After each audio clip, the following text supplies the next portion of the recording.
my Lanta. Hi. Welcome to the show, ladies and gentlemen. I am Pastor Jardula. And I'm Fiorella. And I'm angry at Pasta because he won't give me cupcakes he made full of marijuana oil. Well, those cupcakes are made for a certain person. He's had him her on the birthday. fridge. He's had him on the fridge for days, and I can't access these cupcakes. I know you can't. They're a French vanilla cupcake with a whipped strawberry cream cheese icing. They were real strawberries. They're beautiful. I just can. I'll tell you how good they taste. They taste good. But we have a big show to talk about today because we're not going to talk about Michael Cohen. No, why not? Because is there not enough coverage on the liar confessing about another liar while a third liar and Debbie Wasserman Schultz is on the panel deciding whether who's lying or not? I mean, how much money is this shit costing America, fam? We don't even have clean water in Flint. They're all falling for it. Everybody's falling for it. Everybody's posting about it. Like, why? Like, it's really not going to change anything. It's a circus. It's not going to do anything to get Donald Trump out of the office, and it's not going to do anything for our issues that we have. More things that are going to happen are with Medicare for All, which is that's an important thing. What's happening with Pakistan and India, what's happening with Iran, what's happening with Venezuela. These are bigger issues that are happening in the world, and we're literally ignoring them for a circus show. We are. So that's why we're not going to talk about it. But what we are going to talk about, another circus show, fam, and the lead clown is almost breaking news. Uncle Joe is getting ready to get his fist up and throw his dukes in and announce that he might be running. In other words, fam, the establishment is throwing their last Hail Mary pass. Their last grasp. And they're summoning in Uncle Joe Biden to come. I mean, is this the best the Democrats have to offer, fam? Apparently. I don't really think they have any other options. They have Kamala or Joe, or Hillary can run again. Yes. I don't want Hillary to, I mean, they are freaking out with Bernie Sanders rating over 10 million in his first week, and he was looking mighty presidential during that town hall debate with a loaded audience, loaded questions. He stood there under the fire, answered them, and he looked presidential as shit. We didn't like all his answers, but we liked a lot, fam. Okay? So Joe Biden is coming in. So before he announces, we want to give you here on the show the top 4 reasons on why you shouldn't vote for Joe Biden, okay? And the mainstream media has been very clear on how much they just want him to run. Yeah. They'll put out polls where he's leading the poll or where he's second to Bernie Sanders, even though he hasn't even announced yet. They'll constantly put out articles like why Democrats want Joe, why Joe would be great, and so on and so forth. So, fam, okay, why wouldn't he? Well, I mean, before we get into it, let's just say hot off the wire, too. We saw an article. Joe Biden's family is giving him his blessing. Mm-hmm. Well, we don't have that article, I guess. Okay, there it goes. There's a majority of Dems we talked about who wants Joe Biden to run. We talked about this. And then his family is also throwing it into the mix. But let's give you the top 5 reasons, okay? Number 1, fam. I believe he is Anita Hill. Anita Hill would be the first reason. A lot of people don't know this about Joe Biden, is that, fam, why don't you break it down? Because you put this in there, and I want you to explain this, because in the Me Too era, I don't think Joe Biden has a chance simply for what he did in the past as leader of the Senate when it comes to Anita Hill. So a lot of this was brought back when Kavanaugh was being, accused by Christine Blasey Ford. And what happened back then was Clarence Thomas was accused by one of his one-time colleagues in a federal agency, Anita Hill, and he was accused of sexual harassment for a very long time. So Biden allowed the Judiciary Committee members to basically destroy her during the questioning and during the Thomas hearings, and he refused to call witnesses who were prepared to back her testimony up.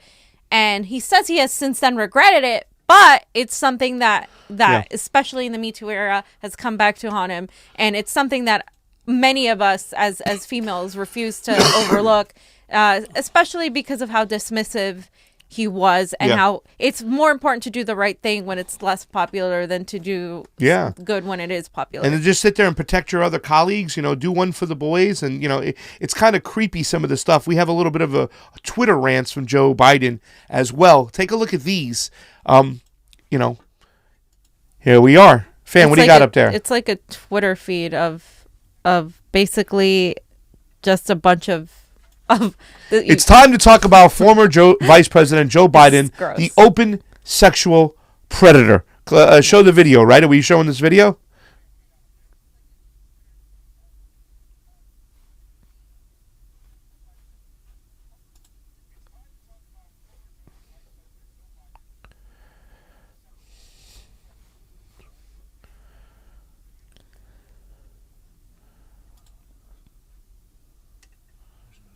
Look at the discomfort. What else do we got? We got some more tweets here? Yeah. It's just really weird. You can just read them along the line. Look at that. Look at how creepy that is. His wife Jill over there is a professor, teaches college. What else we got on the docket, fam? Johnny, can you just go through some of these tweets and see? It's a Twitter feed just with all of the things he has done.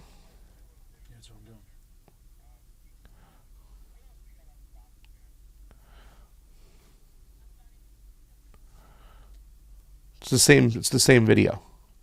It shouldn't be. I think so. Okay. Yeah.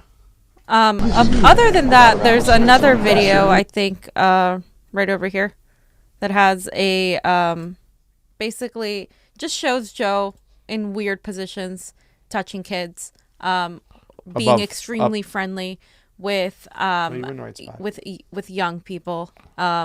And that's something that, I mean, it's been going around with a lot of the kind of Pizzagate-ish stuff, but I mean, I'm hesitant to accuse him of being a pedophile, but it is really weird that there's a series of Twitter threads that have him like just word by word, like, okay, this is one instance where he was weird with a child. This is another instance where he was weird with a child. I mean, the main thing is that, too, we talk about this topic. It's right. It's the Anita Hill stuff, too. Withholding that information, not letting the witnesses go up and testify, letting her just get savage. And then we have this other kind of creepy kind of attitude and creepy type of behavior that's caught on film all the time. It's just not a good image. And I think it's gonna make him ineffective to try to even beat Donald Trump, first of all. Yeah. So let's go over number 3, the crime bill. The crime bill is a big one, fam, because he wrote the original 94 crime bill and defended it ever since. Go ahead, fam.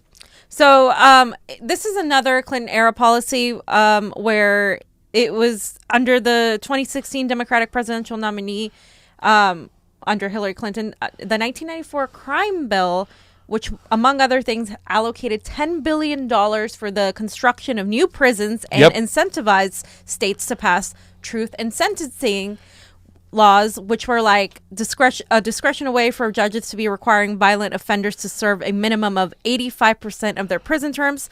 Hillary Clinton's infamous and racially charged justification for the law for the gang of kids called super predators headed was and to be brought to heel. All of that stuff became a hurdle in her campaign in 2016 and arguably helped her lose the general. And Biden was the one who wrote this original bill. Yeah. And she tried to walk back her support, but Biden has never actually said anything about it, has never actually recanted his support. So it's still one of those things that he's attributed. Let's talk about this real quick because, as progressives, we don't want people taking money, right? We don't want, we look at the corporate donations and stuff. We also pay very close attention to the military-industrial complex. Who's giving the military-industrial complex money? We don't want to deal with it. Who's getting money and who's funding Big Pharma? We don't want to deal with it. But another one that we really hate, fam, is we want the criminal justice department reformed. This whole system, we want it reformed. And we don't want people taking money from the prison industrial complex. This crime bill was $10 billion allotted to build new prisons. It was a gift, hand-wrapped from Joe Biden to the prison industrial complex. He's too tainted. It's too dirty. This crime bill will never allow him to beat Donald Trump. He wrote it. He wrote it. And he's always supported it, fam, too. Yeah. He said he hasn't even walked back away from it. And he has, if you look at his policies in general, you'll see that he's pretty much like a Republican in a lot of his stances when it comes to criminal justice, when it comes to war. So that's another thing, fam. The next one. Well, number 2, we're going 3. 4 was Anita Hill, okay, the sexual predator behavior. 2 was the crime bill and the prison industrial complex. And that was 3. Number 2 is his NATO-loving war hawk mentality. We have a little clip over here. I believe in Iraq. Or is that it's just we have an article. About what goes about the whole Iraq situation. He specifically stated that President Bush did not lash out precipitously at the Iraq war on 9/11. He did not snub the UN or our allies. He did not dismiss new inspection regimes. He did not ignore Congress.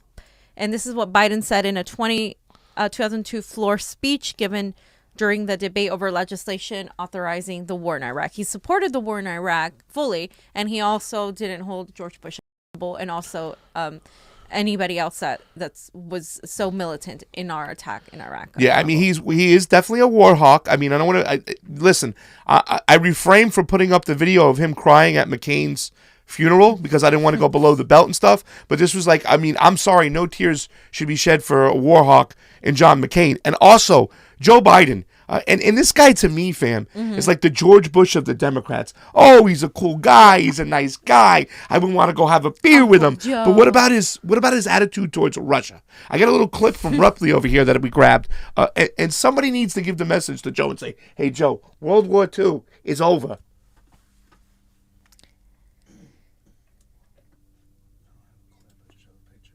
You mean I have to clip the whole clip, 47 seconds, right under the Russia stuff?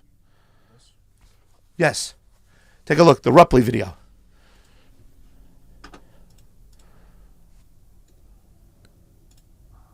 So I'm here to say on behalf of the President what I hope you already know. The volume's working. Count on us, period. We do what we say, and we mean what we say. Today, aggression in Crimea, less than 250 miles from Romanian territory, from NATO's borders, reminds us why we need NATO and why Romania belongs to NATO. What Russia has done violates not just Ukraine's sovereignty, but a fundamental principle we fought for in the 20th century and thought we had clearly established. Europe's borders should never again be changed at the point of a gun. Okay. Type of rhetoric and mentality in the talks, which, when it was its aggression towards Russia. It's about putting soldiers and missiles on their border, which violates, everything that happened since the Cuban Missile Crisis. It violates any NATO treaty. And Joe has been a big proponent of that. I've seen him on Vice talking about it's okay for these countries to have missiles on the border. And if Joe Biden were to get elected, Cold War struck right back up. Okay, you know what I'm saying? And I don't know what his problem is. Maybe he should listen to his former boss, because even his former boss talked about how Russia is perceived. Take a little look at a clip of his old boss, Barack Hussein Obama. Barack Hussein Biden. Take a look. Governor Romney, I'm glad that you recognize that Al-Qaeda is a threat, because a few months ago, when you were asked what's the biggest geopolitical threat facing America, you said Russia. Not Al-Qaeda, you said Russia. In the 1980s are now calling to ask for their foreign policy back, because the Cold War has been over for 20 years. There it goes. But Governor, you said it right there. They slap it right there. The Cold War has been over for 20 years, but Joe still has this heated rhetoric about advancing NATO troops and NATO weaponry. That's interesting, coming from Obama too. Yeah. Like what the drone king. Yeah, it's really interesting actually coming from him. Well, it's all lip service. That's all the Democrats do, and Joe is just part of that whole establishment lip service. That's just going to give you a bunch of malarkey. Do we have any malarkey out there? It's going to give you a bunch of malarkey, and With all due respect, that's a bunch of malarkey. Remember he said that to Paul? It's a bunch of malarkey, and such a and Joe Biden is the king of malarkey. And fam, the number one reason why we should talk about it, because we talk about the oligarchs. We talk about the number one pressing issue is income inequality. Well, what did Uncle Joe do? What did he do? Number one, the reason, right in front of you. Read it. Well, he deregulated Wall Street. Yes. 100%. And he absolutely stood with the bailouts that were given to Wall Street, to the banks, by the Clintons. And so let's start with his top campaign donor for over 2 decades was the financial services company MBNA. And Biden was also a reliable yes vote for President Bill Clinton's bank deregulation. He voted for the Regal-Neal Interstate Banking and Branching Efficiency Act of 94, excuse me. And then that enabled commercial banks to do business across state lines. And the Graham-Leach Bliley Act of 1999 overturned Glass-Steagall, which separated commercial investment banks. Yep.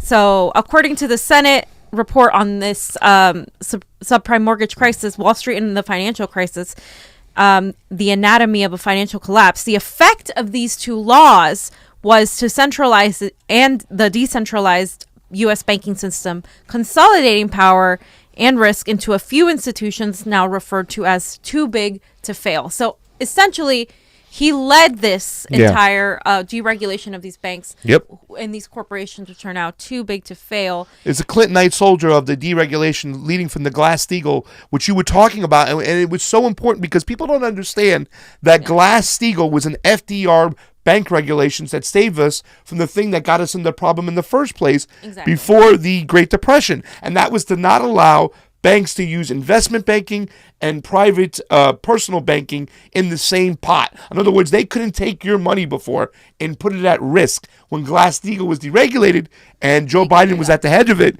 with the Clintons, now the banks were able to take your personal money and risk it and put it at play. They might as well give them that money to take it to the fucking racetrack because it all went to hell.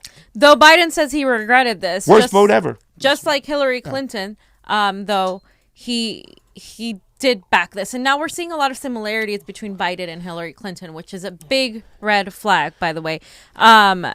He also weakened the bankruptcy. This also weakened the bankruptcy protections for consumers. And the New York Times noted in August of 2008, Biden was one of the earliest supporters of the bill, voting for it 4 times until it passed. He was one of 5 Democrats in March of 2005 who voted against a proposal to require credit card companies to provide more effective warnings to consumers about the consequences of paying only the minimum amount due each month. And I'm very well aware of all of that, especially that was all prior to 2008. And he also helped defeat amendments aimed at strengthening protections for people who were forced into bankruptcy, who have large medical debts or are military. And so he was one of 4 Democrats who sided with Republicans to defeat an effort to shift responsibility from the debtors to the predatory lenders who helped them push into bankruptcy, push them into bankruptcy. And let me just reiterate the heart of that comment too as well. And when you think about it, this guy was one of 4 Democrats that went over to the other side to vote with the Republicans to screw you over, the taxpayer, the investor, anything. You got screwed with this signing right over here. And then he didn't stop there, fam, because in '96, talk about what he did with welfare. Biden voted yes on a controversial bill referred to as the welfare reform, which, among other things, added work requirements and a 5-year lifetime limit on the program TANF, Temporary Assistance to Needy Families. So it's basically, they sold it as a curb abuse of welfare, the whole like, oh yeah, people on welfare abuse the system. And the measures had the effect of forcing people off the rolls while doing little to address their needs. So while the administration touted the decline in the number of families on welfare, the number in extreme poverty, defined as households in which individuals live on $2 in cash per day, rose and has been on the rise ever since. Can I tell you something too? In Florida, a lot of local actual politicians and Congress people within Florida, their local politicians would tout this bill and talk about the way the Clintons and the Bidens help with the welfare situation. And they actually enacted laws that would say to get welfare, you'd have to go take a drug test. You know what I'm saying? They tried to float this whole thing. And these were the avenues. These were the steps. This was the beginning of pulling down those barriers. So Joe was part of that. And fam? Yeah, and people talk about Republicans always, talking about welfare and et cetera. Biden was pretty much in policy a Republican, and in front of you he might have Wow. said different things, but when it comes to what he's doing behind closed doors, what he's doing in policy, that's what we He's need a regular to be guy, aware fam. of. We can go have a beer with him, though. What are you talking about? Because he's a Republican. He's a nice guy. He's Uncle Joe. He's an old white guy. And you know why I'm saying that? Because that's the number one criticism that they speak about against Bernie These Sanders. establishment people, these progressives, right? Literally, Ooh. against Bernie Sanders. Oh, we don't need another old white guy. Yet the R.L. Miller will establishment, not be voting for Joe Biden, that's for sure. So the establishment is trying to push Joe Biden. And he's an old white guy. Why? Oh, well, he's a Democrat. That's the rebuttal. Oh, he's a Democrat. No, he's Bernie a regular Sanders guy. isn't a real Democrat. I want to go have a beer with Joe Biden, fam. But there's more because, what about all that money wasted on the war on drugs, fam? Yes, he supports the war on drugs. He also voted and is likely laid the groundwork for the U.S. Patriot Act. Part of that. So the U.S. Patriot Act, we have a little snippet here. So it says the next year, months before the Oklahoma City bombing took place, Biden introduced another bill called the Omnibus Counterterrorism Act of 1995. It previewed the 2001 Patriot Act by allowing secret evidence to be used in prosecutions, expanding the Foreign Intelligence Surveillance Act and wiretap laws, creating a new federal crime of terrorism that could be invoked based on political beliefs, permitting the U.S. military to be used in civilian law enforcement, and allowing permanent detection for non-U.S. citizens without judicial review. The Center for National Security Studies said the bill would erode constitutional and statutory due process protections and would authorize the Justice Department to pick and choose crimes to investigate and prosecute based on political beliefs and associations. So basically, this was a precursor to the Patriot Act, which allowed something like the Patriot Act to exist, which literally just allowed them to basically come and hack anything of yours, prosecute Deep you state friendly, regardless fam. of any kind of rights, without any kind of rights, this is a violation of our Constitution, and they're allowed to do it because it passes as a Patriot Act. And like you said, fam, he might be a Democrat registered, but he is definitely he votes like a Republican. And even furthermore, in 2006, the border fence. So did Clinton, you know what I'm saying? He voted for the border fence, the Secure Fence Act of 2006, authorizing around 700 miles of fencing along the U.S. border with Mexico. But yet you can see Uncle Joe on TV cursing and yelling about Donald Trump. Meanwhile, he's been there all along, fam. He's been for a while. And the reason we're talking about this is because there's one thing you guys see on CNN, and they're never going to talk about this. They will never talk about this. Never. They're not going to talk about it. They'll put it in articles and stuff. But so this is not breaking news, but let's not forget that Uncle Joe is also a condescending prick. Yeah, I just want to make sure. Remember when he said this to millennials? I'll never forget. And we were told, drop out, go out to Haight-Ashbury, get engaged. Shortly after I graduated in 68, Kent State, 17 kids shot dead. And so the younger generation now tells me how tough things are. Give me a break. No. I have no empathy for it. Give me a break. It's the no empathy part. Excuse me. I was gonna say it's not the no empathy. Yeah, it's the no empathy part that really stuck the dagger in there. The give me the break is like whatever. It sucks, but I have no empathy. Yeah. You want to be the president and you have no empathy for all these people living on the street. You want to be the president and you have no empathy for people dying in these false wars that you helped aid and help get started. You have no empathy for people and their privacy getting stripped because you were one of the founders of the Patriot Act. You have no empathy for people like Anita Hill, who you wouldn't even let witnesses come up to testify in her behalf to protect her while your friends and your buddies were treating her like a piece of meat. They threw her in like a lion in a cage, and Anita Hill got destroyed, her life ruined. Not to mention she was an African-American woman, and not to mention the fact that he has no empathy apparently to the economic crisis that people my age are experiencing. Millennials have known since we were children. The war in Iraq, which defined our existence, and then the Wall Street bailouts from 2008 as we were graduating high school. All of this happening literally to tell me that as a would-be voter, you are shooting yourself in the head because I am not going to vote for you when you have zero empathy and you're telling me you don't care about the issues I have to go through. You're telling me straight to my face that you just don't care. Yeah. It's not a big deal to you. Of course, it's not a big deal to you Yeah. because it doesn't apply. It to never you. affected you, your rich ass and But your look, money and your Bernie healthcare. Sanders. Yeah. It might not affect him to that degree, Yeah. but you know what I mean. He's one of those people that looks into it. And our guy here, Johnny We have, Tsunami. as if it wasn't enough, but Johnny Tsunami, right? More stuff, Yeah. Johnny, because we didn't point out, he doesn't talk to lobbyists, does he, Johnny Tsunami? No, my camera's not working for some reason, but Okay. We We can hear you, though, right? yes. So, I was looking at pictures for Joe Biden, and I was wondering, I wonder if there's some pictures of Joe Biden at APAC. Oh, no. Lobbyist? And I was like, yeah, there is. Oh.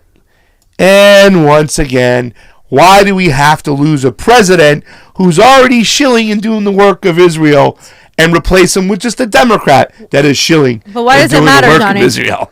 It matters because I was like, I was thinking, what, doesn't everybody speak at APAC? Or, does everybody speak there? Obama's been there, Bush has been there, a bunch of people have been Trump? there. So it got me wondering if there's a picture of Bernie Sanders at APAC. And newsflash, there is not, if you look it up. We saw Bernie Sanders picture at APAC, not available. And he's Jewish. Yeah. And actually, the only article that came up when searching, it says he delivered a killer APAC speech in Utah. Yeah. So, And it was a killer speech. because he declined to speak at the country's largest pro-Israel gathering on Washington on Monday. Oh. Instead, the Democratic presidential candidate, who is the only Jew in the race, gave a speech detailing his belief in a two-state solution.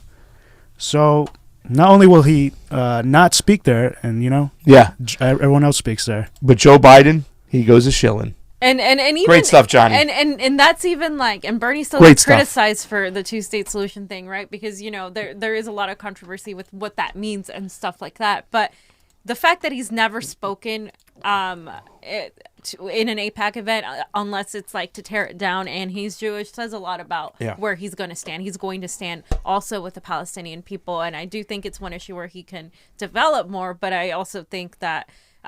It's hard. He is of Jewish descent, so I think it's one of those things he's kind of treading along carefully. So, fam, for Joe Biden being president, With all due respect, that's a bunch of malarkey. what is that? It's a bunch of With all due malarkey. respect, that's a bunch of malarkey. It is a bunch of malarkey. So we'll just do it again with Anita Hill, sexual predator stuff.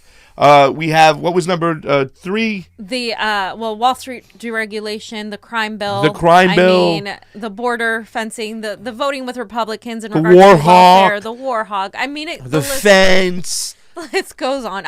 We don't even need to mention how creepy he is, but that all of that in itself should make Democrats think twice. And by the way, I hope he runs, because you know what? It's just going to divide More of the It's gonna centrist divide vote. more of the centrist vote. Let him run. Let him run. And let it happen. But fam, I do want to talk about something we talked about yesterday. Because I think this topic is as bad as confusing as can be in fam. And I know you want to get this out there. Reparations, fam. Reparations. I want to talk about reparations because people are still not getting it. They're still not getting how important this issue is for many reasons. This issue is important because, unpopular opinion, Bernie Sanders did the right thing at the town hall and said the right things on reparations. I thought he did. So we have this Intercept article right here. Basically, the Intercept article talks about how Bernie Sanders was intelligent in asking these questions, like what does this reparation mean? What does it signify? It's an empty promise by Warren and Kamala Harris, because they have no plan and no kind of specific nature into this. And actually, they're not even supporting the actual reparations. They're actually more so talking about what he said, just making sure that people who have suffered under slavery and who have suffered under our imperialism, basically, which is a lot of people, let's be honest, should deserve some sort of compensation. But they haven't specified how they would do that. Like we said yesterday, Marianne Williamson has been more specific, Way targeting more the specific. 1% on that. That's something I could specifically get behind. But let me talk about what Bernie Sanders said. Bernie Sanders asked a crucial question, and he said, what does that mean? What do they mean? I don't think anyone's been very clear. And he's right. Up until now, no one's bothered to define reparations in the context of the 2020 vetting. And the discourse has suffered from it.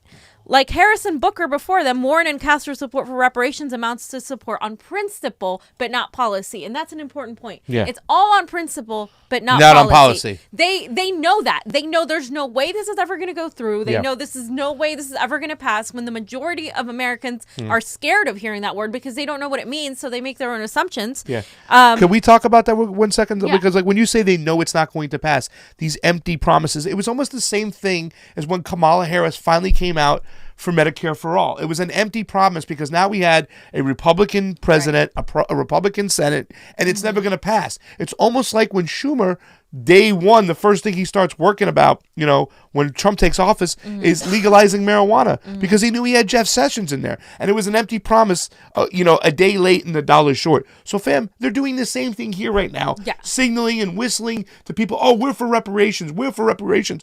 All about rhetoric, all about principle, nothing about policy. And this doesn't mean that the reason I'm criticizing it means that I don't support reparations. I am just angry at the fact that people are falling for something that is being manipulated through emotions and it's being pawned off for votes.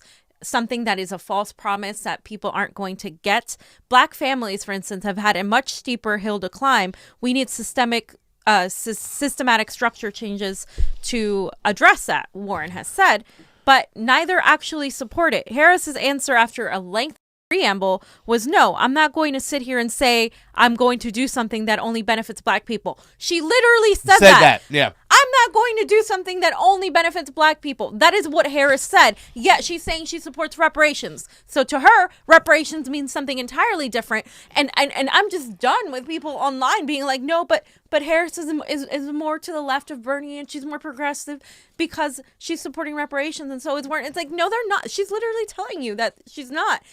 What she is doing, though, and she's contradicting herself because I guess she doesn't even get it herself, is it's pandering for votes. And Warren has really stepped in some dog duty when it comes to a lot of these things, and a lot of things are coming to fruition. Her voting, politics. her identity politics, her going out and doing the whole Native American test was just a sham. I mean, it made her look so bad, and now they're going to start digging into her voting record. And on that stage right now, she's in third place for me. I like her a lot better than Kamala. I like her a lot better than Booker. But shit like this is going to come out. And when you're just throwing out these words, reparations, and you're not willing to put the policy back behind it, it's just an empty promise, fam. I mean, to me, she's like in fifth place, honestly, because to me, it's like Bernie, Tulsi, Andrew Yang, Marianne Williamson, and then Warren. Yeah. That's just my. Well, I don't know based about on progressive Yang issues, but Yang is really great. He was actually, I think he was on a couple of progressive talk shows, and he's a great guy. He's really. Don't you awesome. think though, fam, too, when it comes to these reparations, even if we were going to talk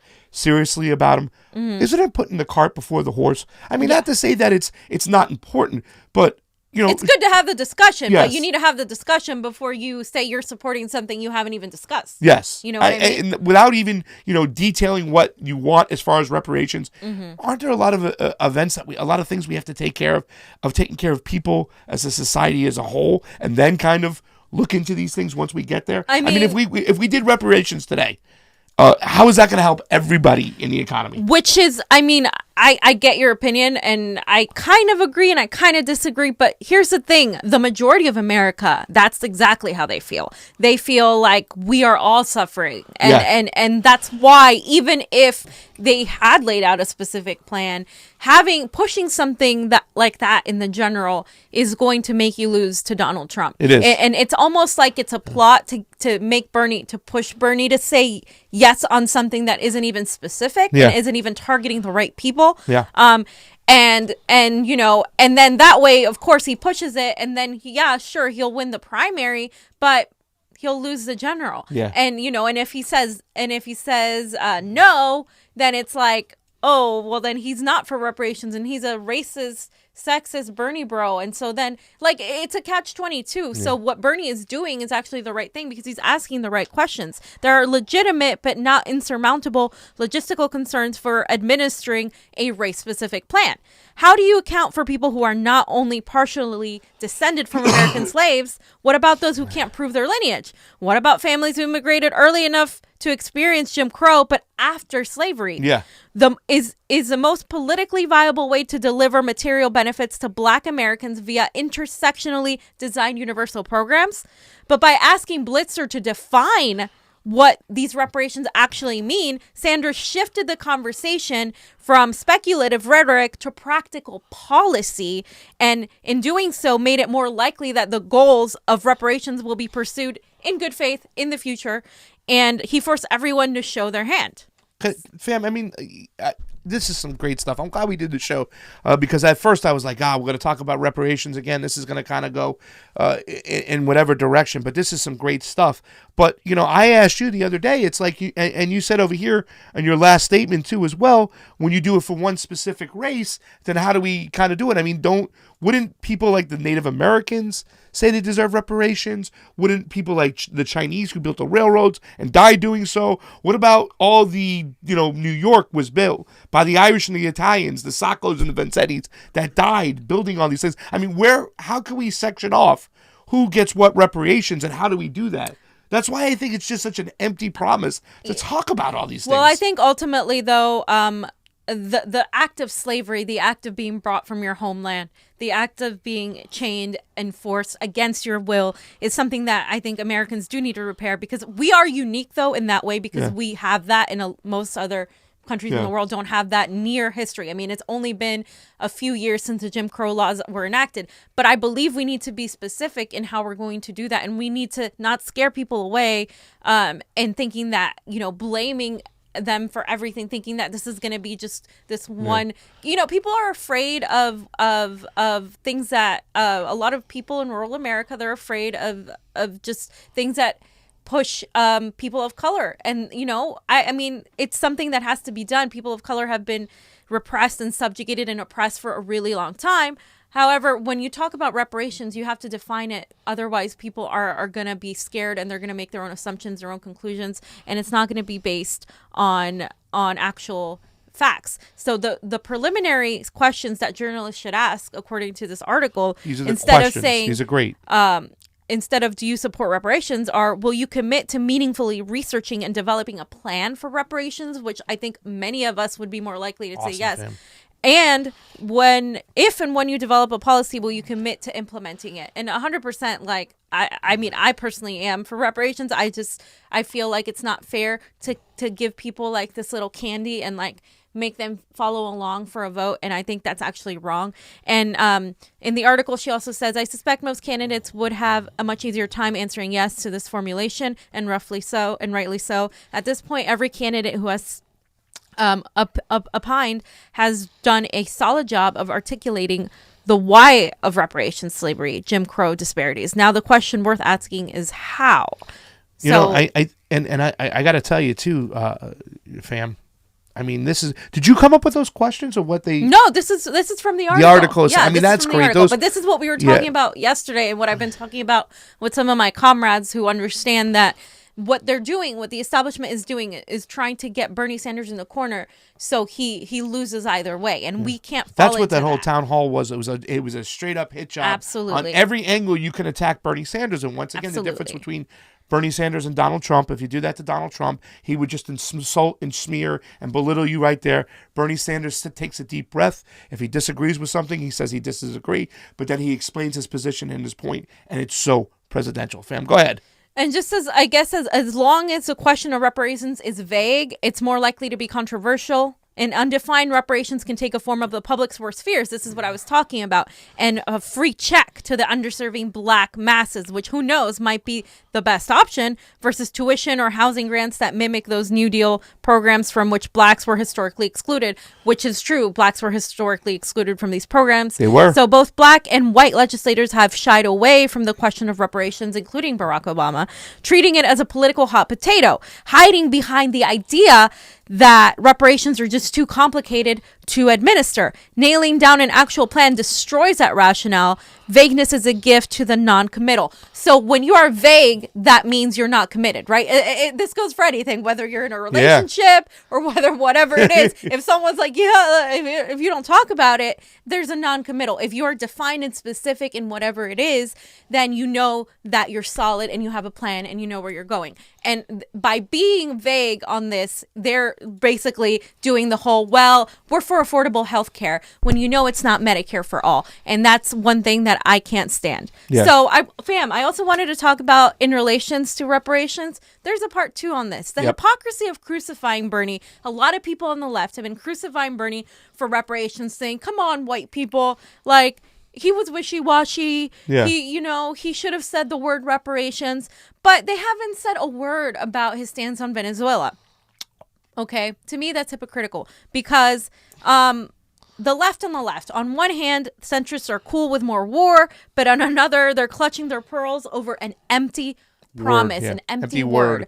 And so Bernie was criticized by his supporters for his stance on Venezuela, rightfully so. But some more centrist supporters got angry, saying, how dare you criticize Bernie? He's right on the issues. And he's a non-interventionist candidate. He doesn't really want us to go into Venezuela. However, he's made assumptions on the Maduro election and saying that it was undemocratic, and kind of been on the fence as far as the humanitarian aid, which we know is a Trojan horse. It is, and I think you describe it best when you say it's a Trojan horse. I mean, it's ridiculous. The guy who was put in charge of making sure the humanitarian aid gets into Venezuela was the same guy who was put in charge in the 80s, who smuggled weapons in used to kill people through humanitarian aid in the 1980s, who was also found convicted of lying to Congress twice. We're putting a bank robber it's ridiculous. in charge And of the a bank. fact is, there is some form of manufacturing consent when you don't discuss about how Venezuela ended up here. Exactly. Like I said, fam, I want to talk about sanctions today. I want to talk about how sanctions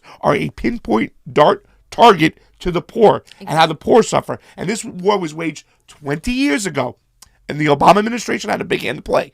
These sanctions that took place that crippled Venezuela from the inside, manufacturing consent for the people to say, I want to turn over this government because things are so bad. And it was all done through sanctions and banking and manipulating. So today they can lead up to this situation where Donald Trump can say, look, it's a failed socialist state. We got to go in there and save the people. But all along, it's all about going in there and getting the oil.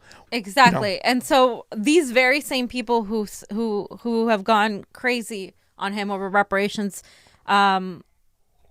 don't care about the immorality and the death of our imperialist regime change wars. So it's kind of hypocritical to me. Like, if you're going to care about the reparations to our people in the United States, why do you not care about any sort of reparations we must do to people in other countries we've invaded? South and Central America. And South Central America, the Middle East, Africa. I mean, we've What been about the reparations everywhere. there? I mean, yeah. There's no reparations there. Why? Because they're not from our country. I guess death and morality have American borders, and that's not okay. And I want to put a quote of Abby being really critical of Bernie when he says the people of Venezuela are enduring a serious humanitarian crisis. The Maduro government must put the needs of its people first, allow humanitarian aid into the country, and refrain from violence against protesters. And Abby said, you know better than to endorse a stunt led by war criminals who have snuck weapons and aid shipments in the past. Yep. This stance will not make Democrats like you more and will only lose you support from socialists, which she's entirely right.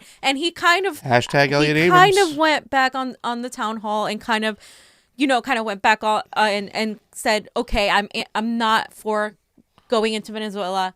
And that's why I still stand by him. And I believe overall he's just saying that because of the nature of the beast, the military industrial complex. But he's also being criticized with one of his biggest supporters, Roger Waters, who I'm a fan of.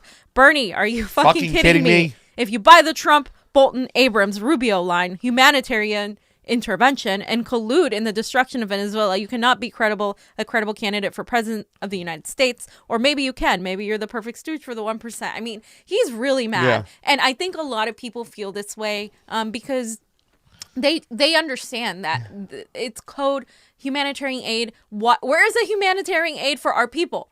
right? It goes back to the same thing. Why aren't we helping our own people? Yet we're trying to go into Venezuela for humanitarian aid. Let's just be honest. We're trying to go in there to control, to have oil, for power. The biggest oil everything reserves in else. the world and stuff, and it's terrible. And Yeah. Roger Waters does some great work. You can find him on the Real News Network, and he talks about these sanctions because these sanctions are pinpointed, and everything is just that was set in motion is to lead up today, and that's what they're trying to do with this humanitarian aid. They're trying to spark a controversy. We know who the violence was with. They were pro Juan Guaido supporters who lit that truck on fire. Absolutely. You know what I'm saying? They're trying to spark something so they can go in there because the next thing is boots on the ground coming in, and now we've sparked another war and another regime change, and the oligarchs get their way. And Bernie has been getting better on this issue, but he has to continue to get even more better. And we're going to talk about these sanctions in the next couple of days. I'm going to pinpoint some of these sanctions, fam, to show you what the American elites did to really, because sanctions hurt poor people, and what they did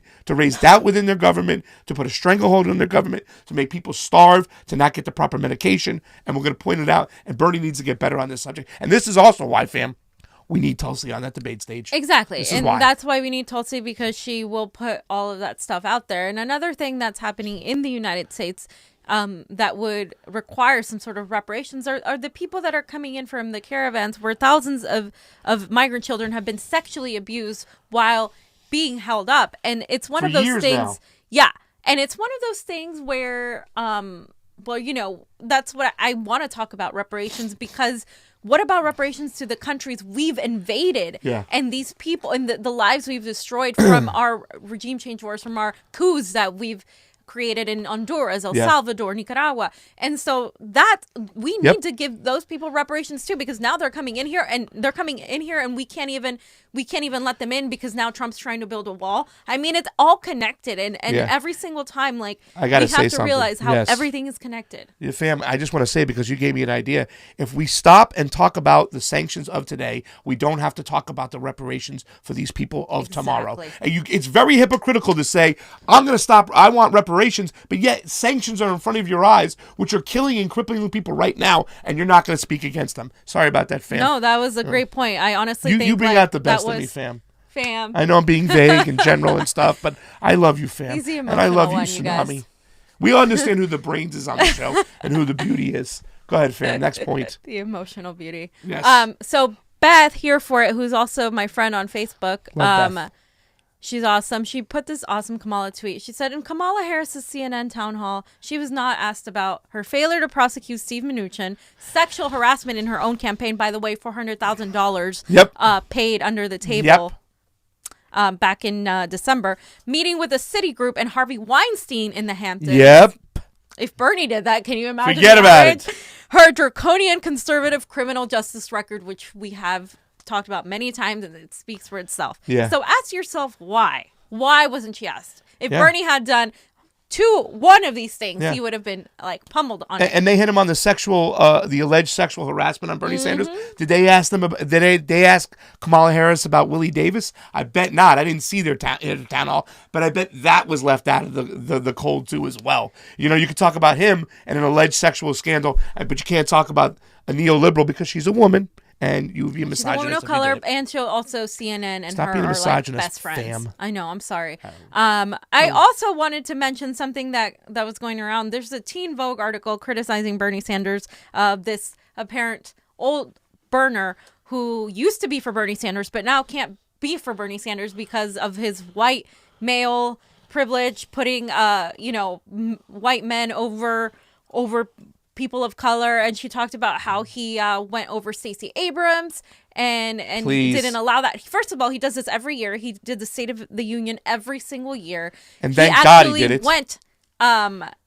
He went after Stacey Abrams. Yes, on Facebook, not on national TV. Not on national TV. On Facebook. And so I did want to point out, because one of my comrades pointed out that this woman works for CNN, and she's also very, very anti-Maduro. Yep. Very pro CNN, pro that kind of thing. And so a lot of people say, well, you're looking these people up, you're harassing them. And I just wanted to point out, nobody's harassing them. Yeah. We are just exposing what's there. The information Another is Anna there. Navarro over here. We are exposing the stuff that's there. And you know what? just so you know, the Twitter article that I posted yesterday that we talked about, that we literally exposed on how every single CNN, most of the candidates were not random people. They were lobbyists or people that worked in Democratic campaigns or were previous candidates. All that entire thread is gone. So people are trying to put the screenshots of everything we have. And I have a lot of screenshots that I'll repost and stuff too. But the article thread, the link is gone. The woman disappeared from Twitter. Yeah. I don't know if she was pushed away or if she did it herself. But she probably got away before the barrage came. And once again, we don't want to harass anybody. We went out here, but we are exposing you. You've been exposed, people. There you go. There's my beautiful white face with my rosacea. Fam, we got to get out of here. We got some breaking news real quick. We'll probably get into the story. We'll probably next get into the story next week. Give us the quick breaking news, and we got to get out of here. Johnny Tsunami's got to get to work. Well, just breaking news. You know, I mentioned it earlier. India and Pakistan are pretty much on the brink of war, and it's something we need to be paying attention to. A lot of us don't really pay attention to what's going on international affairs, but with everything we're consumed that's with happening, Cohen. Yes, but with everything that's happening around the world, we need to be more mindful, because this could, with just Venezuela and like the alliances being made, all of this could turn into a more serious war. So next week we're going to talk a little bit about India, Pakistan. We got to mention Cuba. Of course, we're going to talk about Venezuela sanctions, Haiti. There's a lot of stuff that's going on, and me and the fam are going to bring it to you. I just want to say, fam has been doing some amazing work with her Latino skills, and just did a radio show not too long ago. It was pretty awesome hearing her speak for the room. For I am Pasta Jardula. And I'm Fiorella. Thanks for watching, guys. Convo out. Hey, Joe Biden, this is what you get. With all due respect, that's a bunch of malarkey. It is a bunch of malarkey, fam. I love